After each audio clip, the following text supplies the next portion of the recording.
สวนเลยตรงในล่างรถไถอยู่สิอันนี้คือรถไถไทยนะพี่น้องเนาะคือวางเอาน้ำของชาวบ้านเขาเจ้านะเป็นวางเอาน้ำดื่ม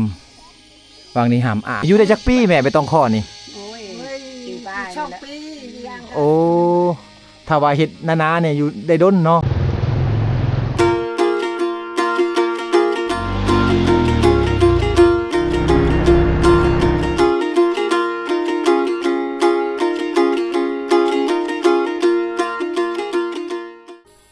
ข้างหน้านี่ก็คือหมู่บ้านห้วยแฮดพี่น้องเนาะเป็นหมู่บ้านใหญ่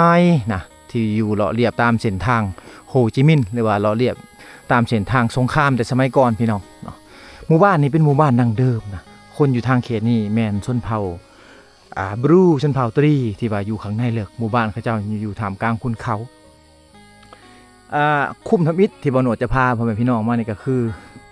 คุ้มที่มีประมาณ4หลังคาเรือนพี่น้องเนาะคุ้มที่มี4หลังคาเรือนนะคุ้มนี้เป็นคุ้มหนึ่งที่ว่า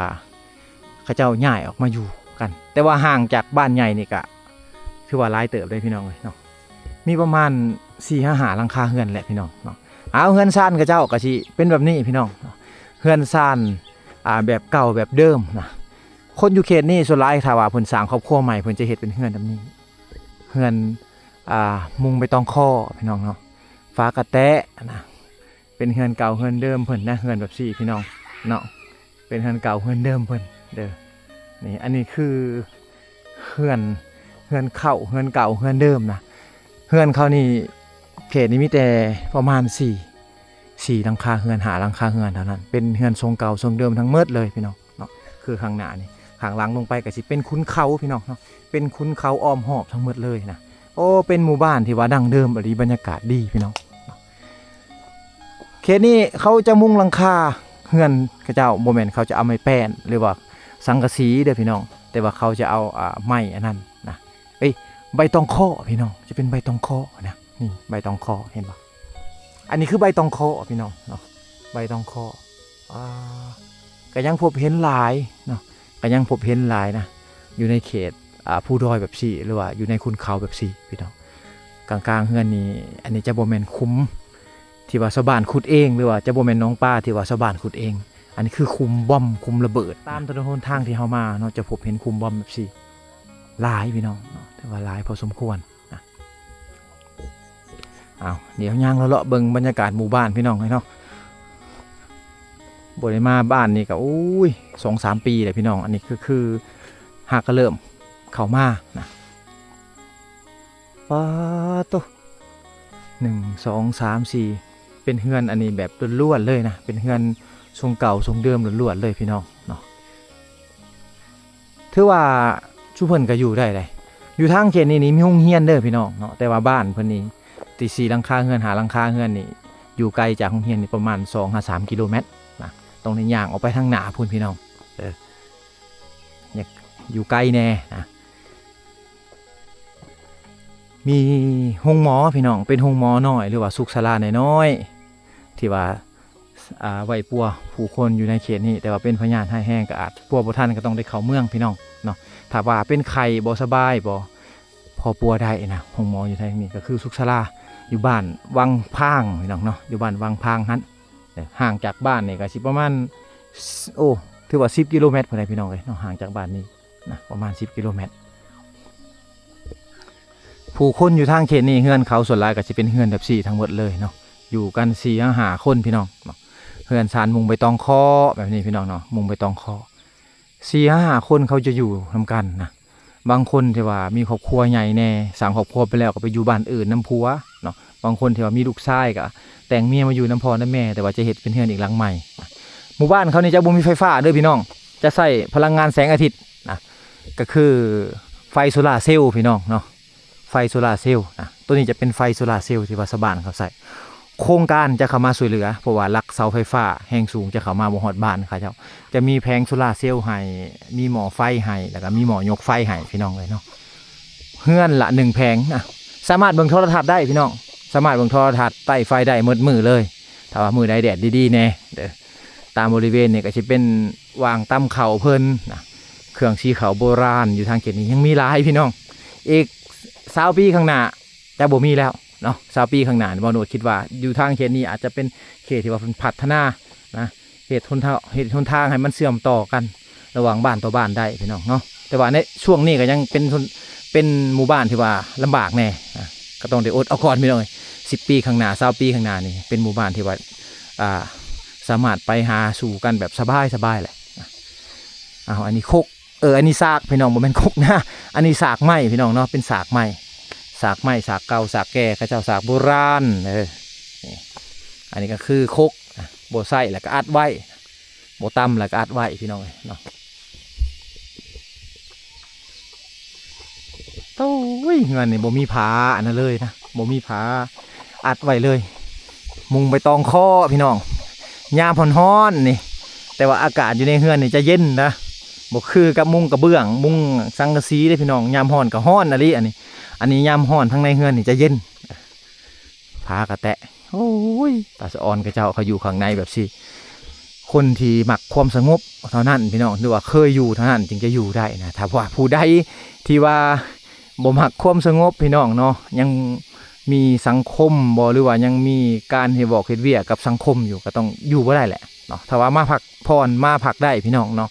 แต่ว่าให้มาอยู่เลยนี่ก็คนเมืองเฮานี่อาจจะอยู่บ่ได้นะอยู่ได้ก็จะเฉพาะบางคนเท่านั้นพี่น้องอันนี้ต้นอาจจะเป็นภูเขาหินบูนนะแต่สมัยก่อนนี่สงครามอยู่ทางเส้นนี่ชาวบ้านเขาเจ้าส่วนหลายเขาก็สิไปที่ในถ้ำภูเขาอยู่นั่นแหละพี่น้องเนาะในถ้ำข้างในนั่นแหละจะมีภูเขาแล้วก็จะมีถ้ำอยู่ข้างในนะเป็นวางลี่ลูกระเบิดแต่สมัยก่อนพี่น้องที่ว่ามันลงในบ้านนี้โอ้เฮือนซานกับเจ้าคักพี่น้องเนาะคักแตกต่างกับบ้านเขาเลยนะเฮือนซานกับเจ้านี่กองตารางแบบซี่นี่ก็สิเลี้ยงหมูแน่นะเลี้ยงงัวแน่พี่น้องเลี้ยงแบ่แน่หรือว่าเป็นหวังเมียนรถเมียนล่างกับเจ้าเด้อนี่บ้านนี่ก็คือบ้านห้วยแฮดพี่น้องเห็นบ่นี่คือบ้านห้วยแฮดแขวงคำมวลเมืองบัวละพานะเลขที่เฮือนนี่44 หน่วย 2เด้อพี่น้องอันนี้เนาะแต่ว่าเขาเจ้าอยู่ไกลจากบ้านใหญ่นะเขาอยู่กันประมาณ4-5 หลังคาเฮือนเท่านั้น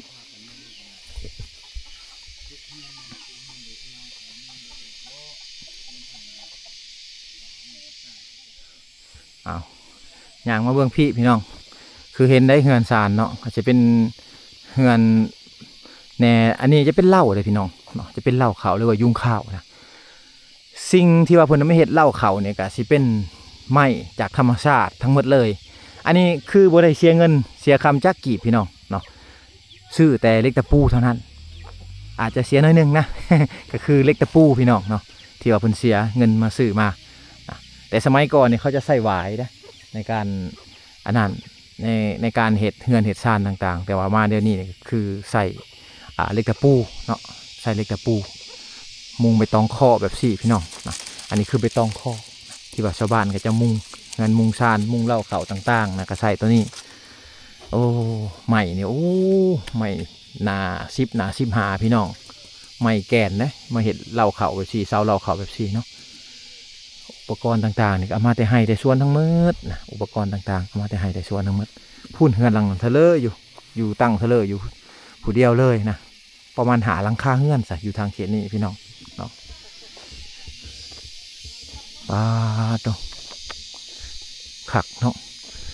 เวลาเพิ่นออกมาอยู่พี่นี่เพิ่นกะมาสร้างเฮือนใกล้กับแหล่งน้ำนะพี่น้องเนาะใกล้กับแหล่งน้ำเด้อเพิ่นจะบ่ได้อยู่ใกล้ได้เพราะว่าทางเขตนี่จะบ่มีน้ำลิ้นนะขับไปหอดบ้านเขาเจ้าเวลาเขาเจ้าใส่น้ำใส่ยังเขาก็ใส่ตามห้วยตามลำธารต่างๆนะบ่มีไฟฟ้าบ่มีสัญญาณโทรศัพท์พี่น้องเนาะทางเขตนี้บันชวนสบายดีโอ้ขอขึ้นไปในเด้อป้าโดยเอาอยู่สนบ้านเนาะประมาณ4-5 หลังคาเฮือนอันนี้เฮือนอีแม่บ่เฮือนเอ้ยโอ้มาอยู่จักปีแล้วอยู่นี่มาละน้ำอัดฟงตะเมาะปีปลายแล้วได้ปีปลายโอ้ได้ประมาณปีปลายนะพี่น้องเลยมุงไม่ต้องข้อเนาะเย็นบ่ มุงแบบสิเย็นเนาะสังกะสีนี่ฮ้อนเนาะ อืม นี่เฮือนเพิ่นนี่มุง ก็ค่าช่างเสียบ่มีเงินจะเอา เอาไปต้องขอมุงเอา คนทุกข์ยากได้เอาต้องขอ อันนี้คือเพิ่นบ่มีเงินและเพิ่นเอาไปต้องขอนี่มามุงนะถ้าว่ามีเงินเพิ่นก็ซื้อสังกะสี แม่นแหละ แต่ว่าคือสังกะสีนี่มันฮ้อน ฮ้อนมันจะได้ฮ้อนมันงาม ม่อนฮ้อนแต่ว่ามันทนเนาะมันทนมันงามกว่าพี่น้องแต่ว่าไปต้องขอนี่อยู่ได้จักปีแม่ไปต้องขอนี่ โอ้ยปีป้ายชอบปีอย่าง โอ้ถ้าว่าเฮ็ดนาๆเนี่ยอยู่ได้ดนเนาะถ้าเฮ็ดบ่นาแบบซี่ก็จะปีปลายโอ้ปีปลายก็หมดพี่น้องเอ้ยก็เพแล้ว เอาไปอองอีก โอ้ ปูแต่พา ไกลบ่ จับมือจึงแหลวไกลโอ้คน เยิงเนาะ อันนั้น เยิงนะเยิงคือไก่เด้พี่น้องเนาะเพิ่นไปเอาไปต้องขอนะแบกมาแต่ผู้แต่พา ผู้ ผู้ อันไหนแต่มาผู้แต่ โอ้อยู่ใกล้นี่บ่มีแล้วบ่มีแล้วเนาะอยู่ใกล้เนาะ มี มีแต่ให้แต่ชวนทั้งหมดแหละฉะนั้นเพิ่นจึงพากันซื้อสังกะสีมามุงเอามันง่ายกว่าไปซื้ออยู่เมืองพุ่นบ่สังกะสีนี่ตกแต่วิระแขวงสวรรณเขตปัด บุรพาเจอ ใกล้กันเติบจากบุรพาไปวิระใกล้กว่าเนาะ เออ ประมาณ60กิโลได้พี่น้องกันจังฮอด60กิโลไปกลับก็120นะเอารถไถบ่รถจักรเอาโอ้รถไถอีกไปนะ รถไทยกับรถไทยเข้านะ เสาไปเนาะยืมไปเนาะ พองเอา โอ้ เช่ากับบ่มี ขอเอาเนาะ คอน้ำเข้าขอเอาน้ำเขาเป็นไอ้น้องกันใกล้พี่น้องยอมหับว่าใกล้หลายไปกลับก็120กิโลนะมืดมือเนาะ มือ คำพูดเลยฮอดขอมุกกับใจเด้อแม่เด้อโดยเอาอยู่ลุมๆนี่ก็สิเป็นแม่น้ำเด้อชาวบ้านเขาเจ้าก็การอยู่อาศัยต่างๆก็สิอยู่ใกล้กับแม่น้ำลำธารพี่น้องเนาะช่วงนี้ก็คือช่วงที่ว่าฝนบ่มาปานใดบ่มีน้ำน้อยเนาะอยากแรงเนาะปีนี้เนาะแต่ละปีนี่ช่วงเดือน6แบบ4เฮามานี่เส้นทางเข้ามานี่ยากเลยพี่น้องเขามายากขนาดเลยแต่ละปีนะน้ำจะท่วมถนนหนทางที่เขามาแต่ว่ามาในปีนี้โอ้แรงเดือน6แล้วนี่เพิ่นเอารถไถมาล่างเลยมาแต่ให้แต่ชวนเลยต้องในล่างรถไถอยู่สิอันนี้คือรถไถไทยนะพี่น้องเนาะของคูโบต้า ของคูโบต้าของไทยไปซื้ออยู่เมืองหัวไอ้นี่ซื้อไซวิละป้าขี่รถจักรไปเลยไปซื้อแล้วขับมาเนาะเท่าไรเลยราคาเดียวนี่40 กว่าล้านโอ้ประมาณ60,000พี่น้องประมาณ60,000 บาทปลายนะเกือบ70,000พุ่นละ40 กว่าล้านตัวนี้นี่ไปได้เมื่อทุงหม่องขึ้นต้นไม้บ่ได้อย่างเดียว เนาะ แหงตัวนี้จักใหญ่เลยบ่ใหญ่สุดบ่หากระซื้อได้นี่ยังใหม่ๆอยู่พี่น้องเอ้ยหากระซื้อได้2 เดือนล้างรถไปพร้อมอาบน้ำไปพร้อมอันนี้คือลำธารเฮือนซ่านเพิ่นวังอาบน้ำนะน้ำดื่มเอาอยู่ไสไอ้น้ำดื่มเอาอยู่ทุกต้นห้วยพุ่นเนาะ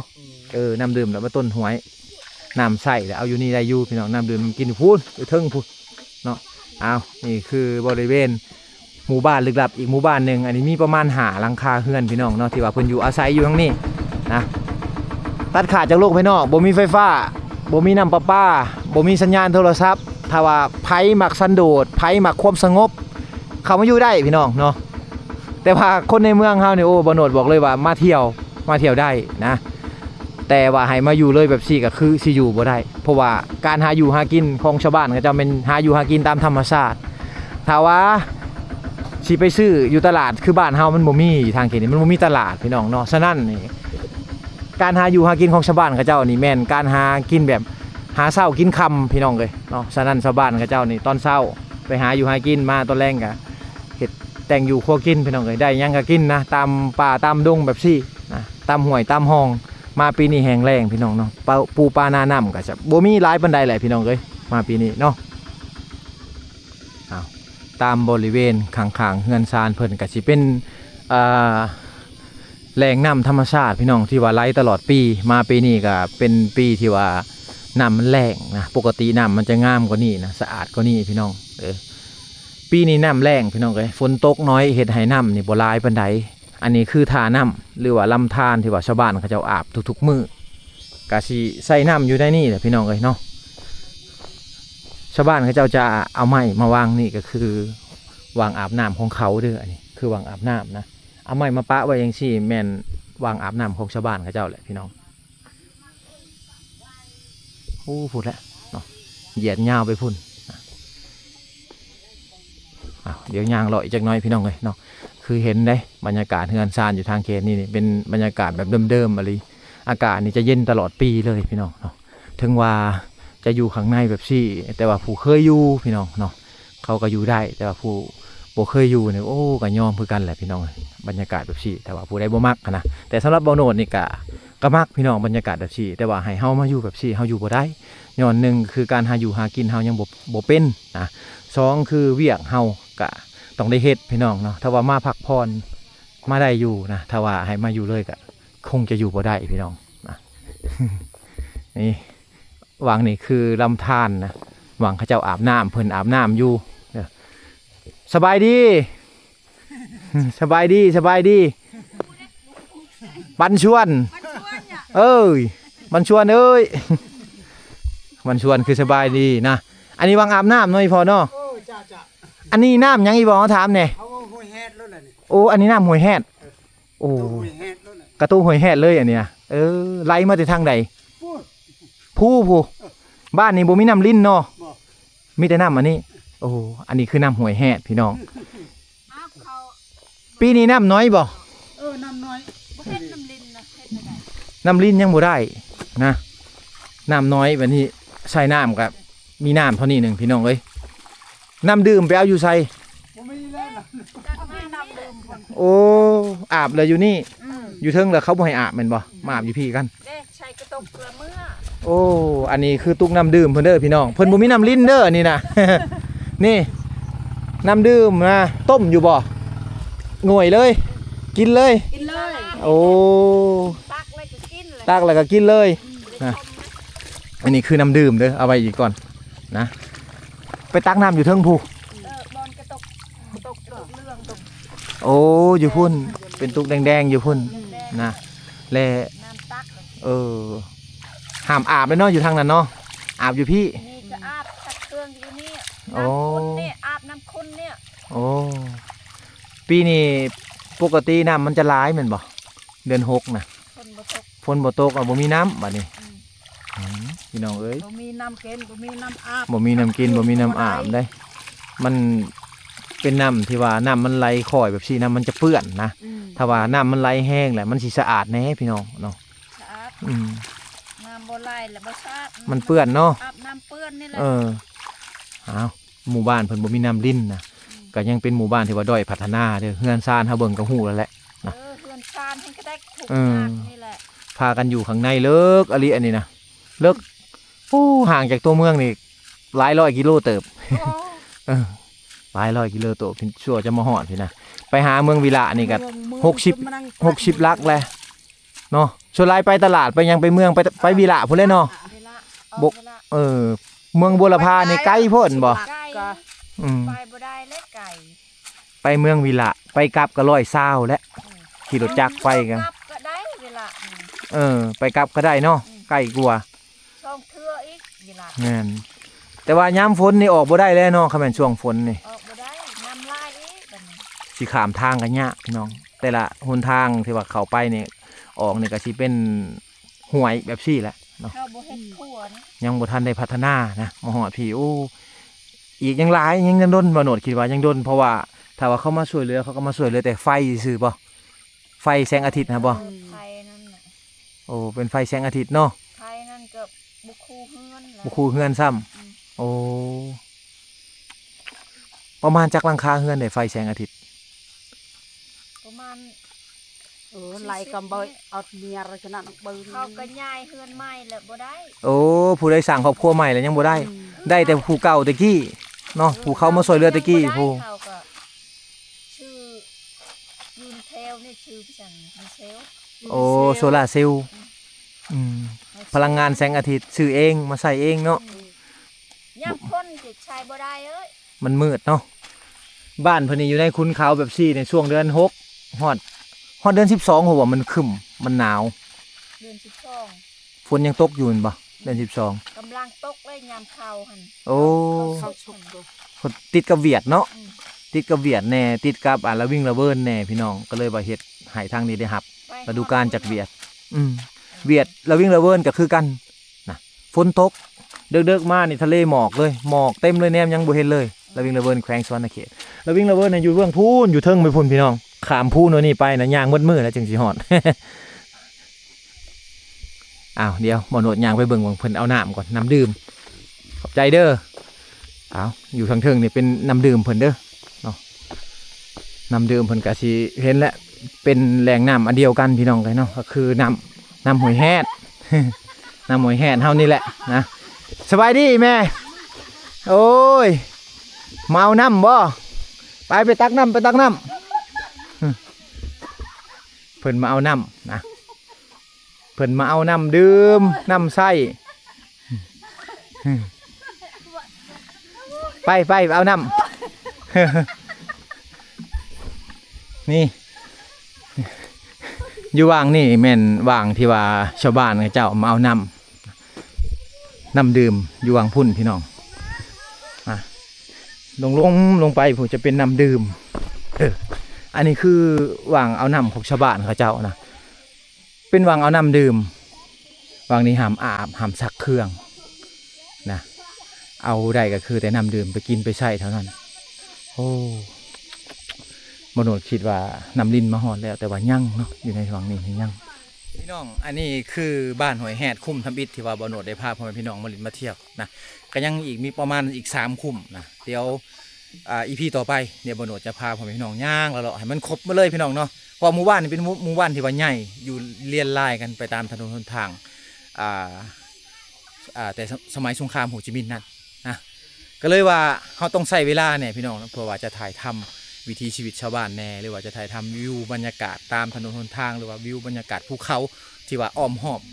ในหมู่บ้านให้พ่อแม่พี่น้องได้เบิ่งนะเอาอีพีนี้ก็ขอลำลาไปก่อนเนาะเจอกันอีพีหน้าพี่น้อง